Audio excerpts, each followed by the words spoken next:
ఉజ్జియా యుద్ధము చేయగా దేవుడు సహాయము చేశాడు. ఈరోజు నువ్వు ఏ పరిస్థితి మీద యుద్ధం చేస్తున్నావు? నీ భర్త రక్షణ కొరక, నీ కుటుంబ రక్షణ కొరక, నీ వ్యాపారం కొరక, నీ ఆరోగ్యం కొరక, నీ పిల్లల గురించా, ఏ విషయంలో నువ్వు దేవుని ఆశ్రయించుచు యుద్ధం చేస్తున్నావో ఆ విషయంలో దేవుడు నీకు సహాయం చేయబోచున్నాడు. నీకు వ్యతిరేకముగా అపవాది ఏదైతే ఉద్దేశించాడో, వాడు ఏదైతే ప్లాన్ చేశాడో ఆ ప్లాన్లన్నీ మార్చి నిన్ను హెచ్చించగల సర్వశక్తిమంతుడైన దేవుడు.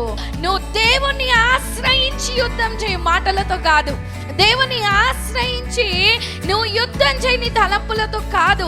దేవుని ఆశ్రయిస్తూ దేవుని వాక్యమును పట్టుకొని యుద్ధము చేయు.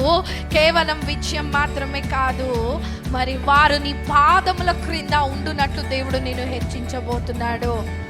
నేను నిందించిన వారు, నేను అవమానపరిచిన వారు, నేను చులకనగా చూసిన వారు ఏ రీతిగానున్నా, you fight with the word of God. Hallelujah. What word of God speaks? You forgive అంటది, నువ్వు క్షమించు అంటది, నువ్వు ప్రేమించు అంటది. ఆ రీతిగానే మనము ఆత్మీయంగా పోరాడుదుము గాక. తప్పు జరిగినప్పుడు క్రీస్తును బట్టి మనం ప్రవర్తిస్తే వారు ఫర్ ఎవర్ నీకు లోబడి ఉంటారు. వెంటనే ఎమోషనల్ గా రెస్పాండ్ అవ్వద్దు. You should be silent so that దేవుడు వారిని మనకు లోపరుస్తాడు. ముందు కన్నా గొప్ప ఘనతను నువ్వు చూస్తావు, ముందు కన్నా గొప్ప ధన్యతను నువ్వు చూస్తావు, ముందు కన్నా గొప్ప ఫేవర్ని నువ్వు చూస్తావు. హల్లెలూయా. స్పిరిచువల్ ప్రిన్సిపల్స్ ని మనం ఫాలో కావాలా. ఇది సమయం పట్టొచ్చు, కానీ ఆ స్థితి వచ్చినప్పుడు కనపరచువాడు ఆయనే.